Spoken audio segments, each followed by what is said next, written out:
Allison, and for a little longer, I'm the executive director of Spark Master Center for Social Research Innovation that focuses on how to help social sciences be more methodologically rich and rigorous and better able to really advance what is happening in social impact.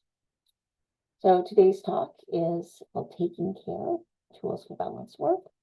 And I'll be talking about my own real struggles with building out a way of being able to accomplish all I wanted to accomplish in the world while still keeping some level of sort of personal care and sanity, which I think probably many people here can relate to.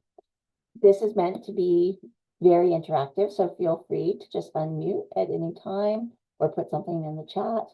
And if you can monitor the chat and let me know if something comes up. We'll I'm going to go through what it is that I do. And then I really want to hear from you at various points. And there'll be a couple of prompts where I'm going to ask you to do some thinking and some consideration for yourselves as well. All right, let's get started.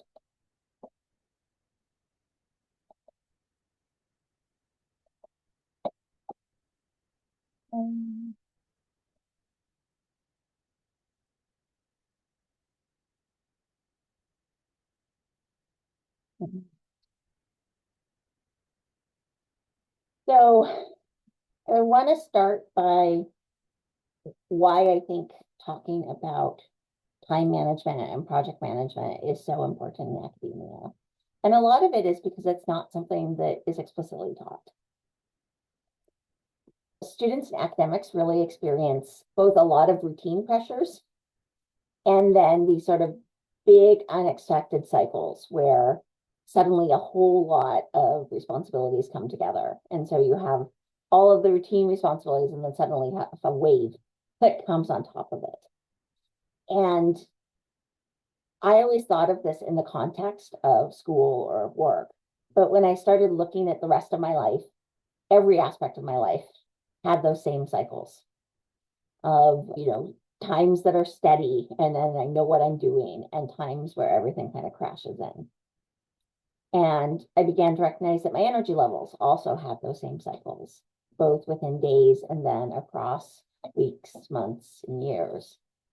And so I began to really appreciate that a lot of how time management and project management gets talked about didn't feel relevant to me. And so it took me quite a while to find some tools that I really liked and then to adapt them so that they actually worked for me. So yeah, that's why I wanted to talk about this. So throughout my time in school, I fluctuated very heavily between two modes. This one represents the sort of perfectionist, overworking, constantly doing something, feeling like I couldn't actually stop and eat if I wasn't also doing something at the same time. And then just absolutely collapsing. So very cute little sloth there. Procrastinating, having a really hard time functioning.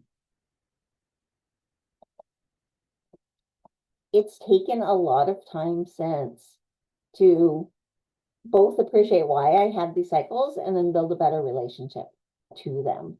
It's not that I have stopped having kind of cycles of busyness and calm. It's not that I've stopped having periods where I'm a bit shut down and periods where I'm working too hard and I don't have enough space for being able to be present and be engaged. Both of those things still happen, but they are far less extreme, and I'm more appreciative and able to work with them.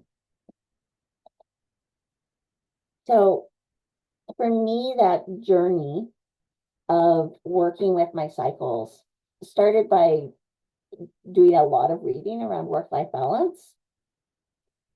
And I've been a little bothered by a lot of how it gets talked about.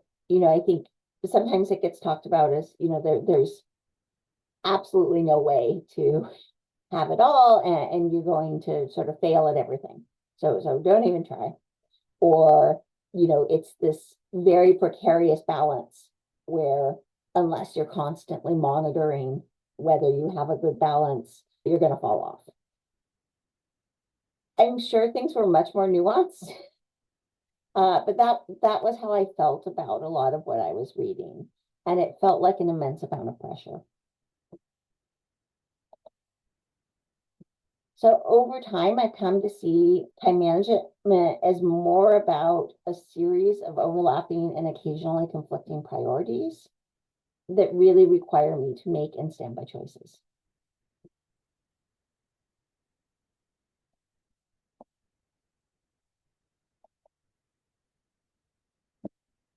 I am still very actively learning, and so eager to share with you a little bit of what I've learned, not with the idea that I have the answers and you just need to go implement them, but that it is helpful to have these conversations. It is helpful to hear what other people are doing, think about what you're doing, and how well it's working for you.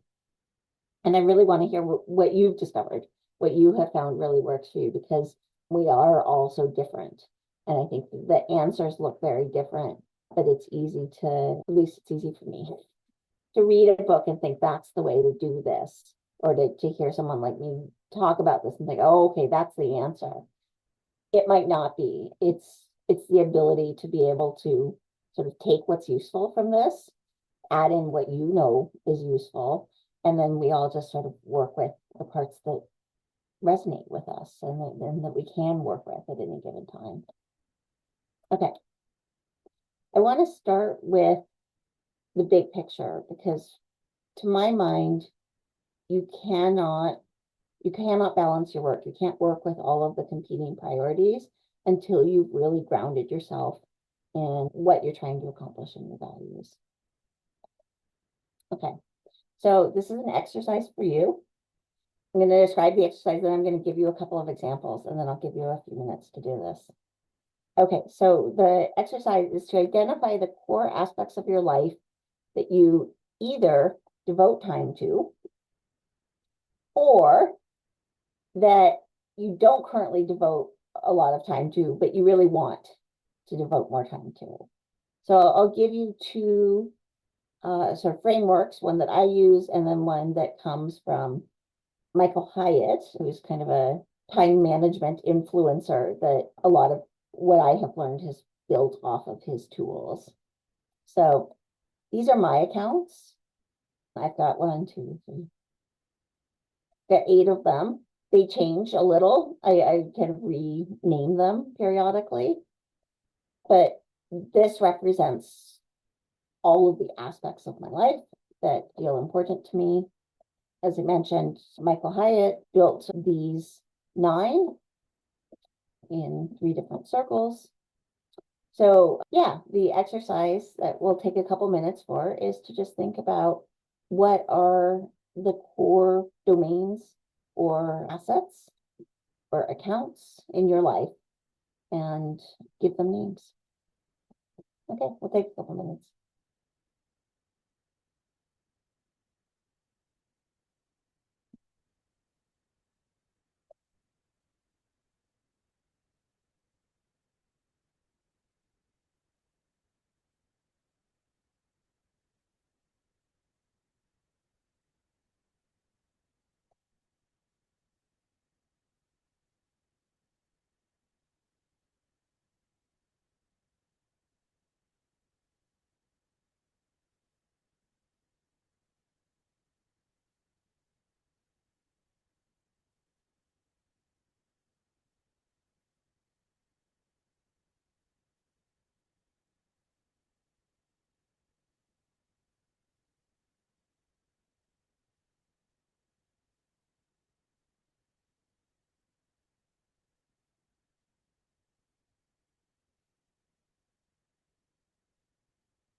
Anyone want to share any reflections on thinking about the accounts or domains of your life and naming them?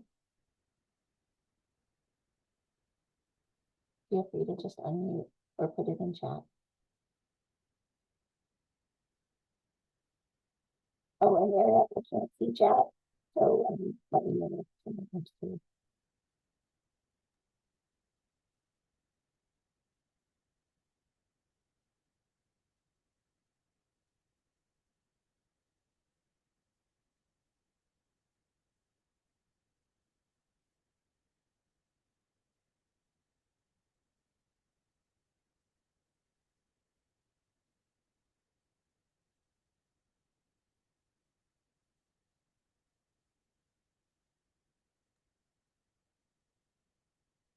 So far the chat is empty, no responses yet, but if anyone would like, you could also feel free to unmute just to chime in. Put you on the spot, and you want to talk about what you were thinking about in terms of accounts or domains for your life?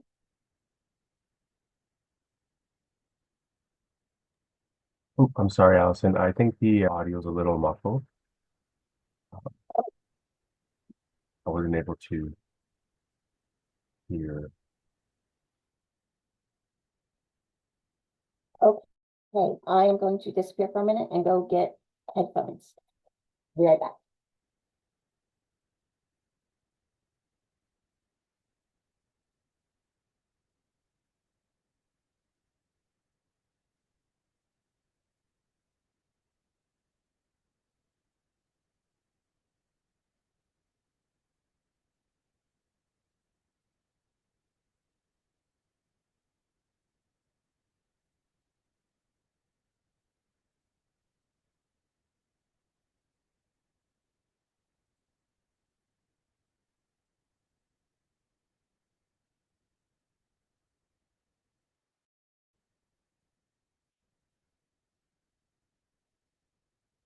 Okay, is that better?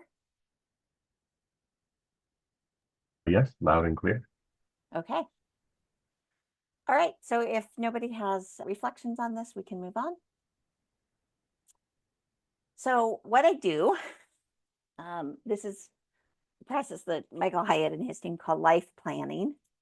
And so every 3 months, I find at least 3 hours that are entirely distraction free to reflect, look at my accounts, and reprioritize them, and then set goals for the coming 3 months.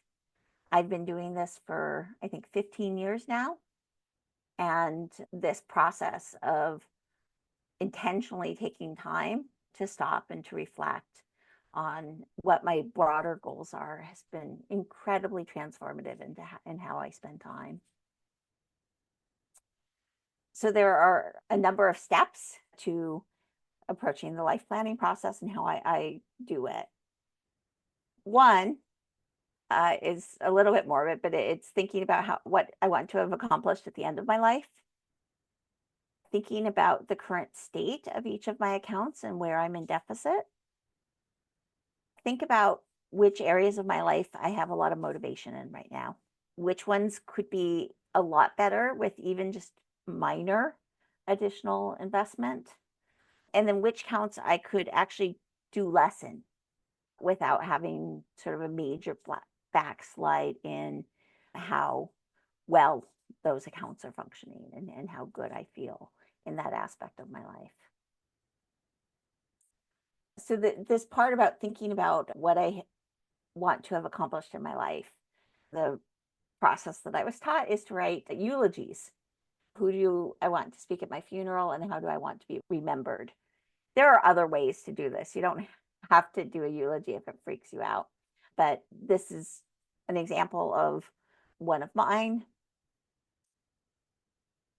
It really forces, I think, a level of explicitness and clarity about who you are trying to be in the world and how you want to influence others.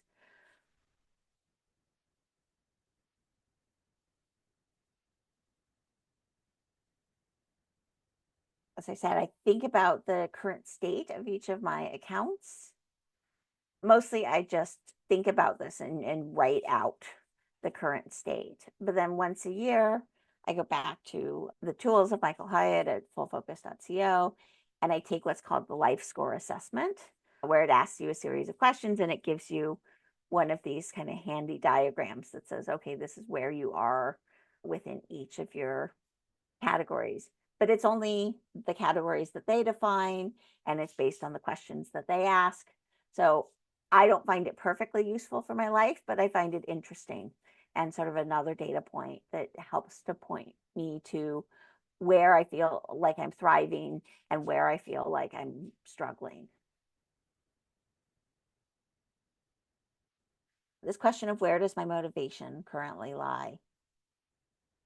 What that, go back. I think that it's one of the helpful things about thinking in the longer term is that you can begin to appreciate that there may be a lot of things that you want to do, but there are only a handful of things that you're deeply motivated to do at this time, within this 3-month period. And so to be able to sort of move where my motivation is and focus in those areas was actually incredibly helpful to me. I think I was trying for a long time to force myself to do a lot of things I wasn't very motivated by. And instead, by leaning into my motivations and then doing things that incentivized feeling motivated around some of the things that are harder for me, like continuously getting out into nature, by building up the, if you will, motivational infrastructure around those things, I was able to really focus my priorities around I'm where sorry, my Allison. In the chat, we're getting. I believe someone said they can't hear you. Well, oh, you're kidding, not at all. I could hear you quite clearly. I think quite a few people are responding, advising they could also hear you.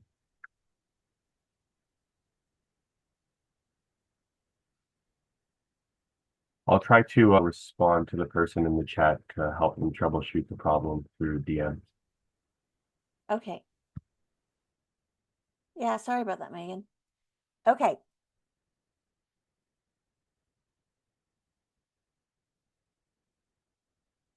Which accounts could be a lot better with a little investment? So I experienced this about a year ago where I realized that I had been backsliding a little on my family account.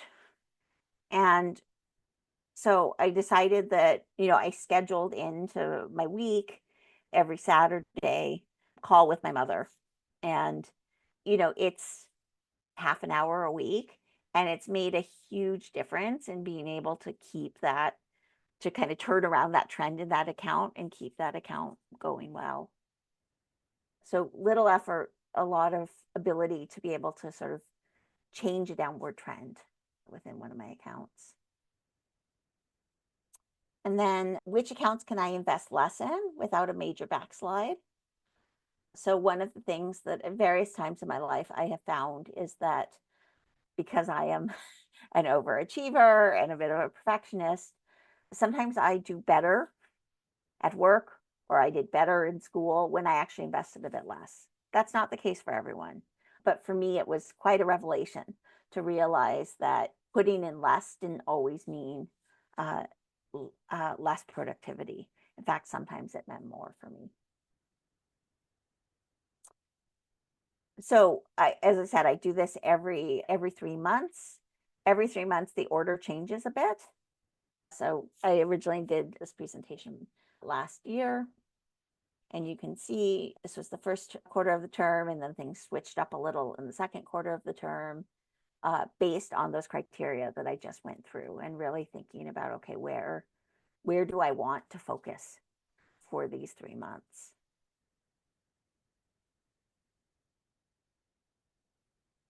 So what does this do for me? Why do I see this as sort of essential in this process of balanced work? A lot of it comes down to what you actually do once you have defined your accounts in priority order. And so for each account, there are a couple of steps, and I've given examples here of what I have actually written for each one. So for the account that I ranked number 5, intellectual engagement, I have a purpose statement. So this is why this account is at the level it's at within my priorities, why it is important to me, what my envisioned future is. I love this section, the inspiring quotes. These I don't change every term. I alter them when I feel like it, but a lot of them have stayed the same over years. So I think this quote has stayed the same for probably a decade. And then a really deep look at my current reality. How do I feel that I'm doing on this account? And it was interesting when I first started doing this process, it was really easy to think of it in terms of deficits and think about, oh, there's, such a big gap between my envisioned future and my current reality, and I need to get going, and, putting my perfectionist tendencies into this process of thinking about how to support the development of my life across all of the domains. And it took a while to get out of what I call like the New Year's resolution syndrome, where you're either sort of pushing so incredibly hard towards a goal that it loses its deeper meaning, or you stop making resolutions because you just don't believe that you can actually meet goals. So I've had to find a way that avoided both of those extremes and really worked for how I need to live my life, which is with a lot of flexibility for these incredibly big waves of a lot of things happening. So then I develop smarter goals. So once a year, I always do this between Christmas and New Year's. I do sort of a much deeper reflective process, and I build goals for the year. And then I have initial ideas at that time about what the smaller sub goals will look like in a quarter. But then when I'm spending those couple of hours each quarter updating my life plan, I will really review what those smaller sub goals are. So for instance, when we found out Spark was closing in September of last year, it happened to be the weekend before I was doing my life planning. And so suddenly, everything that I thought the year was going to be about and everything that I was sort of planning to do in that last term of the year really shifted. And this became the process of beginning to really envision what's next and how are things going to develop and how do I make this smooth transition between how things were and how things are going to be. And so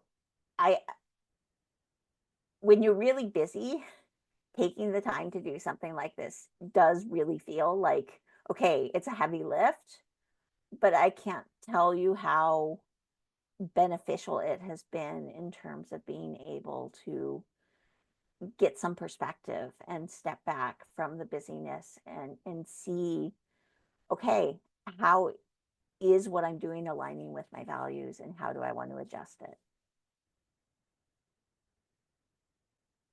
Okay, so building goals. You're all probably familiar with the SMART framework. They've added 2 more letters for evaluated and revised. This is one example. I think that, these are the goals for last year for intellectual inquiry or whatever I called that one.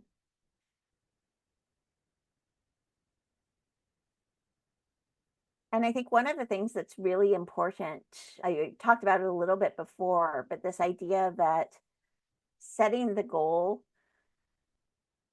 doesn't mean that sort of everything else drops in order to achieve that goal, because you have all of the accounts of your life and you have often sort of multiple commitments under each that you can kind of draft up. realistically, I'll talk about kind of my limits for how much I actually feature. But some of these really kind of quickly dropped off. And it was like, okay, I can't do all of these things. Let me actually make choices about what are the ones that are sort of going to be most important for keeping this aspect of my life going well. This is also available at fullfocus.co. These are sort of fill in the blank SMARTer goals if you find it hard to build your own. They have them for every domain of life, and they're free. And then I add two things that aren't in the template, but that I find really helpful. I write a why I'm investing in this. And then there's an option to do a reward. There's actually a lot of debate about whether rewards are a good thing or whether they actually sort of destroy intrinsic motivation. I vary on any of my goals. Sometimes it feels appropriate to do a reward, especially one that will sort of further the activity. So I dance, and my reward for getting up and doing a dance on stage was to get an outfit to do another dance on stage. And so, sometimes rewards are just kind of fun and motivational, but when they are actually the driver, they can be problematic in terms of being able to keep momentum on what you're trying to accomplish. Okay, so then I look at all my goals for the year and the current term, and I edit. I always start with sort of a big list of like everything that I would want to accomplish in every domain. Typically, I am about 80 to 100% over how many I actually will take. But it's helpful for me to just kind of do that brainstorming process of here's everything I would like to accomplish. And then I narrow it down to, for me, the limits that I have found over time is no more than 12 total annual goals and no more than 5 total that I'm focused on in each term across all of the domains of my life. I find that any more than that, and I get really overwhelmed, or I forget to keep focusing on this.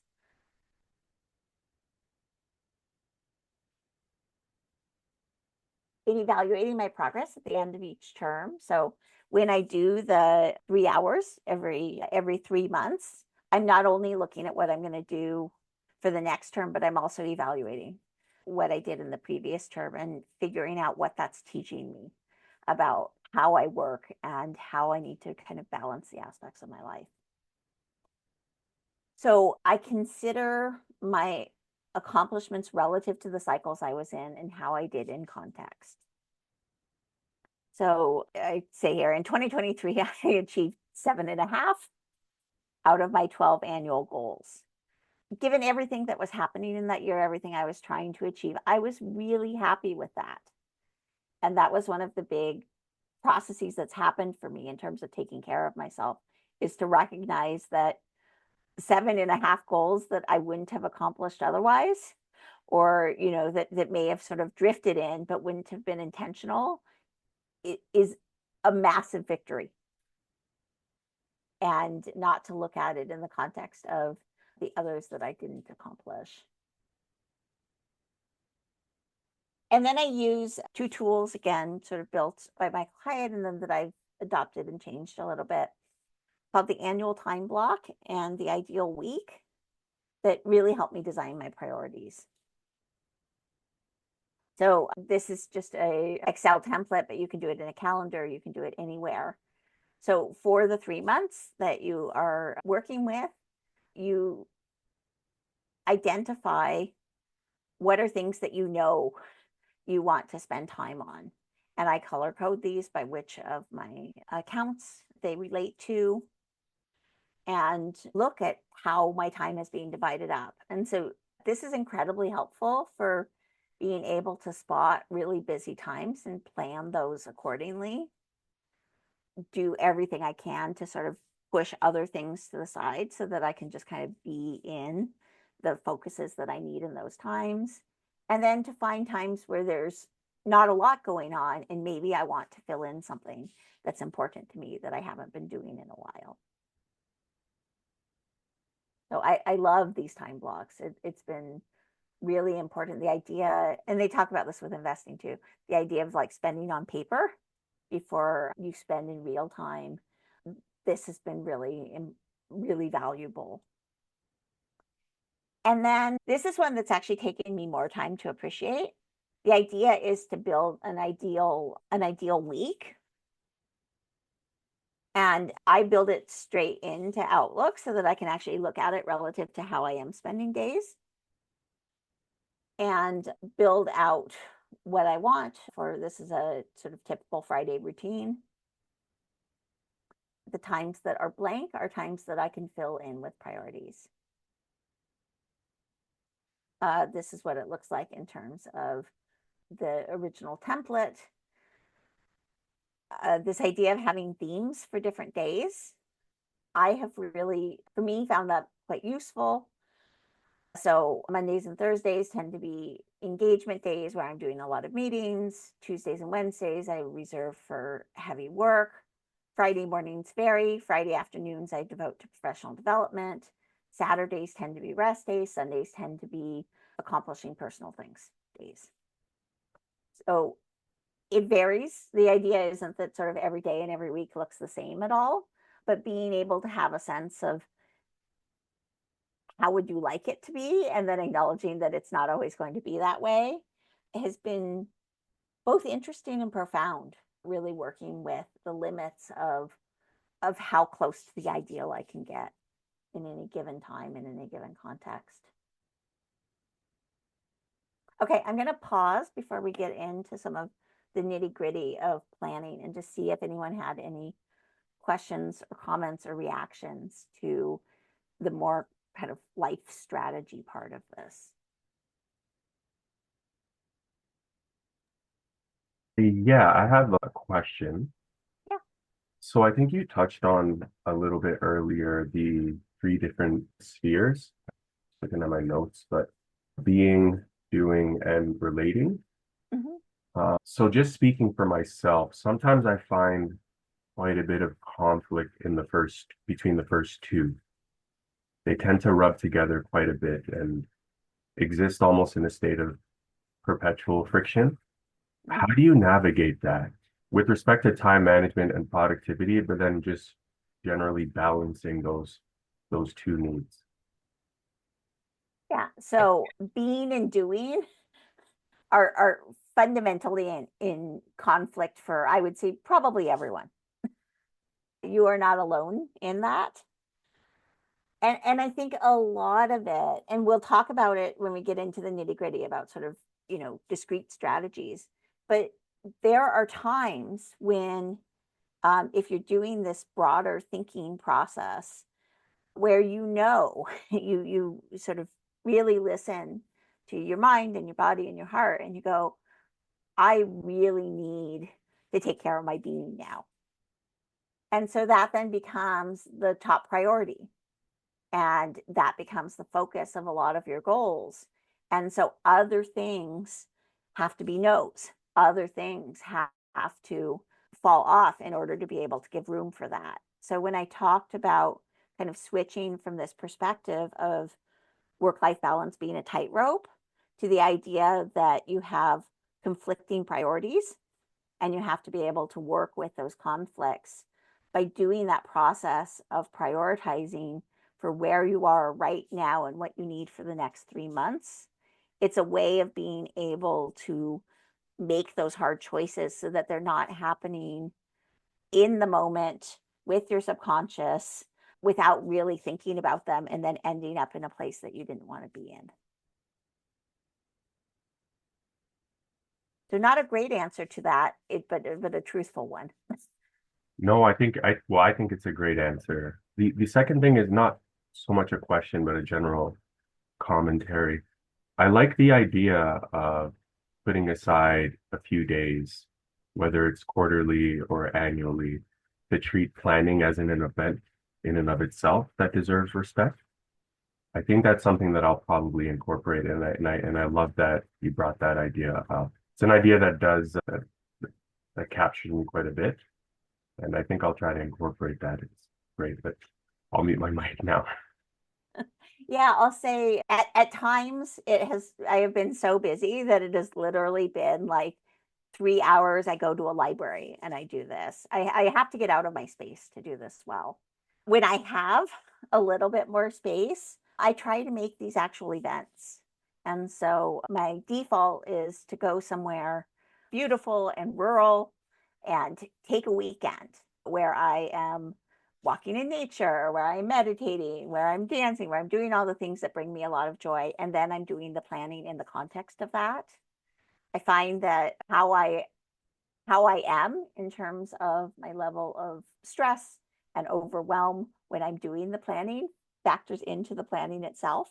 And so when I have the ability to be able to put more space and more context around the planning, I do, but I haven't always been able to do that. And it still works, even if I just have to sort of force it into a little bit of free time on a Saturday. I've also known people, particularly parents, who will do it over a series of days for, a half an hour in the morning. I think that works too. But the major thing is to be able to be entirely distraction free while you're working on it. Perfect. And finally, and of course, briefly, you mentioned your particular take on smarter goals for you. Is it okay if you could, albeit briefly, just elaborate a little bit on the evaluation piece, the E in smarter? Because I definitely, I think that's an interesting idea. Yeah, so the idea is just that sometimes we make goals and we don't actually look at them again. And so because you have this regular 3-month process, you're starting it by looking at all of the goals for the last term and personally evaluating how you felt you did on them. So there's nothing fancy about the process, but it's a structure for actually going back and looking at what you did relative to what you had intended to do. And then for me, because I am a bit of a perfectionist and I have to work with this, it becomes a process of really acknowledging the context of my life in this term and the limits to what I could do and finding grace in what I accomplished and what I wasn't able to accomplish. And so I think of that, all of that as part of the evaluation aspect of it, that you are looking at what you accomplished and then you're really grounding it in the context of what was viable at that particular period of your life. It's almost like if the next season of goal setting is a building that's in construction, and the E is almost like taking a moment before you continue building to examine the foundation that you just built. That's exactly it. I mean, you hear from a lot of people at the end of their lives that they have so many regrets. And I think the hope of this is that you have less regrets. Okay, I'm going to get into the nitty gritty since we're getting low on time. So, as I said, overlapping and occasionally conflicting priorities.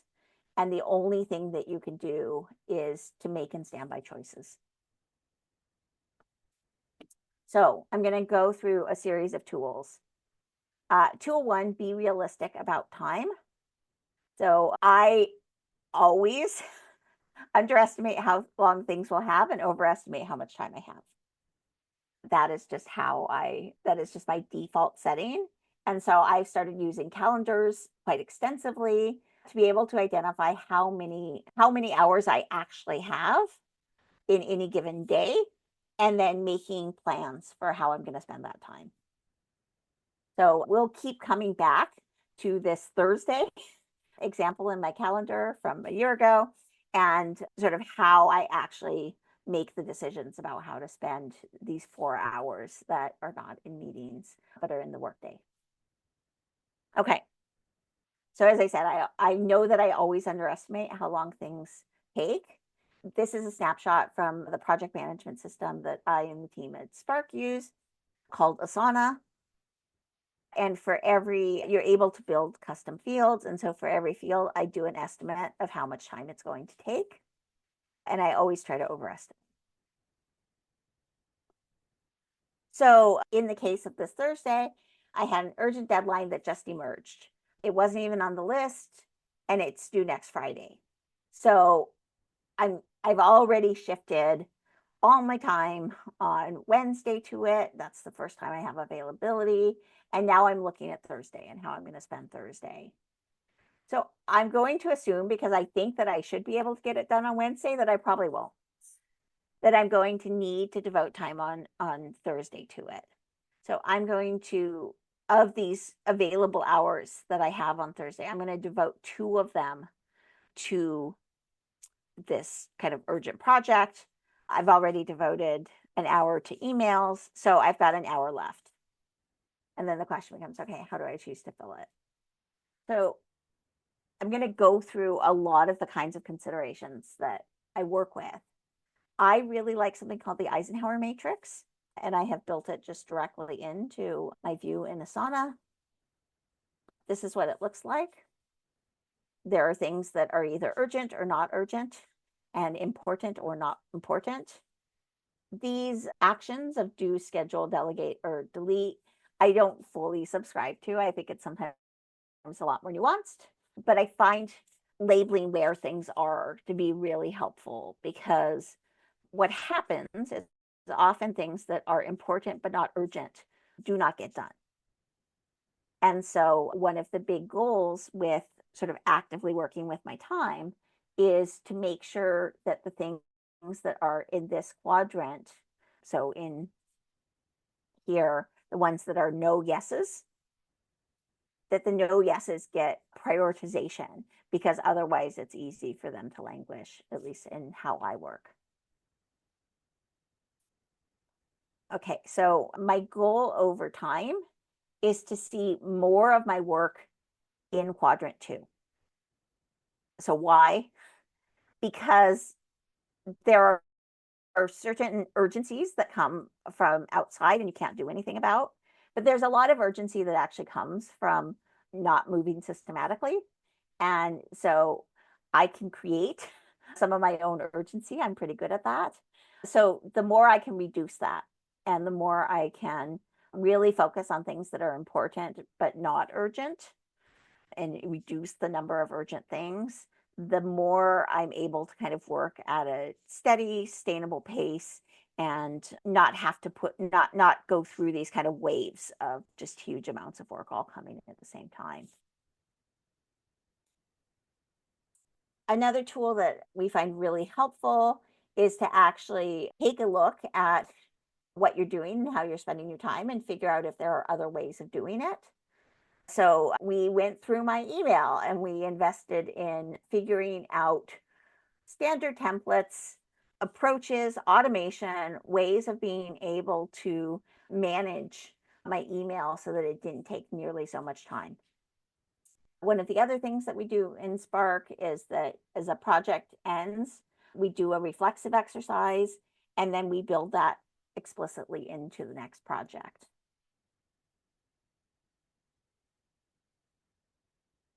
These, what are called after action reviews, really help to both reduce the number of unimportant tasks and reduce the number of tasks that are urgent and derail more important work. As I said, you can't end urgent tasks, but you can reduce both the number and the severity. Tool 4, flex when you need to and can without much harm. So I'm talking now about these sort of experiences where a number of priorities are coming together and there's sort of just a big amount of work in front of you. So, sometimes you have both deadlines for major long-standing projects and new urgent tasks. This is what I'm going to suggest as an order of operations for determining what to do. So first, is the urgent task terribly urgent? Does it absolutely have to be done ASAP, or is there a way to be able to adjust that? Is the important task easy to flex? Is it something that, sure, it's important, but it's not the end of the world if it's delayed a bit? Or has this been languishing for a long time? Is it becoming more and more urgent and it really does need to be addressed? Or there's a hard deadline? Are there other things that you are putting your time into? So when I look at my ideal week, there's a lot of stuff that I really value, but that if I need to get 2 things done and I don't have any flexibility, I can put off some of the other things that I value or just skip them for a week in order to be able to get these things done.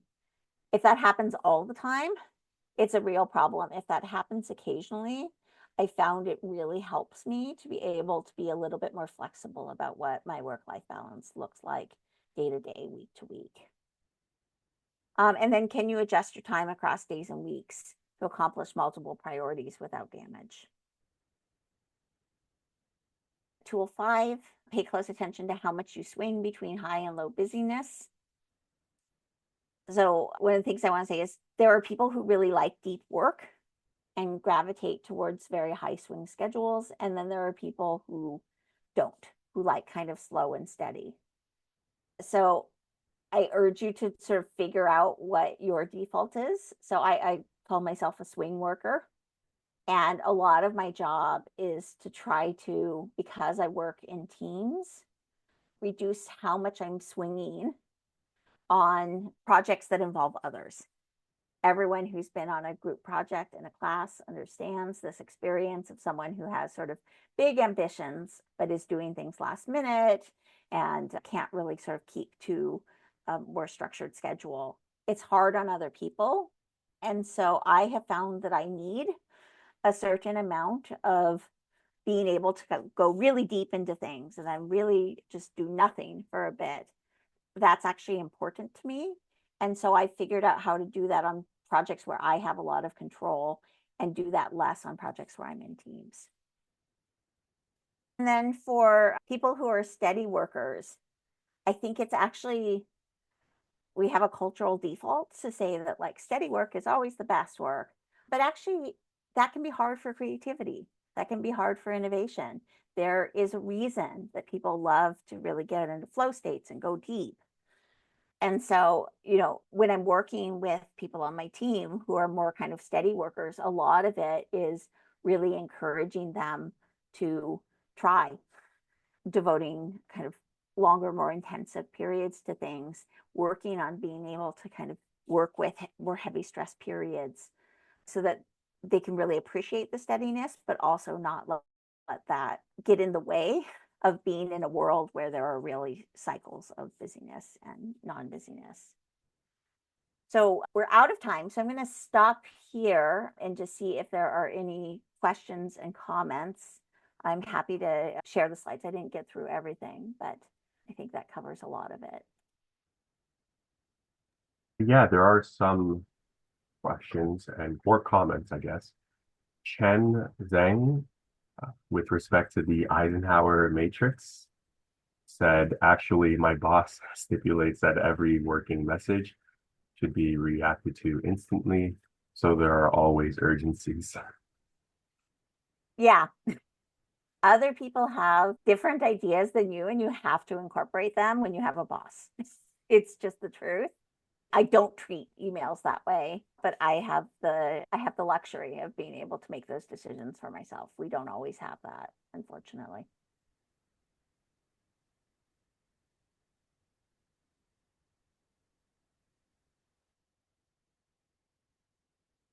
I do want to say briefly, I am quite a fan of the Eisenhower matrix. I've used it on and off over the years. So yeah, I think it was first Stephen Covey I heard about it from. And then another professor was giving their final lecture when they found out they didn't have too much time left to live. And it was a lecture on time management that he decided to give to his students. And yeah, it was a memorable lecture, and that was a memorable section of that lecture. So yeah. And a lot of thank yous in the chat, by the way, Allison. Oh, great. Yeah, it's been a pleasure. And I'm around through the end of June. So yeah, feel free to reach out on our website if anyone wants to talk more. Take care.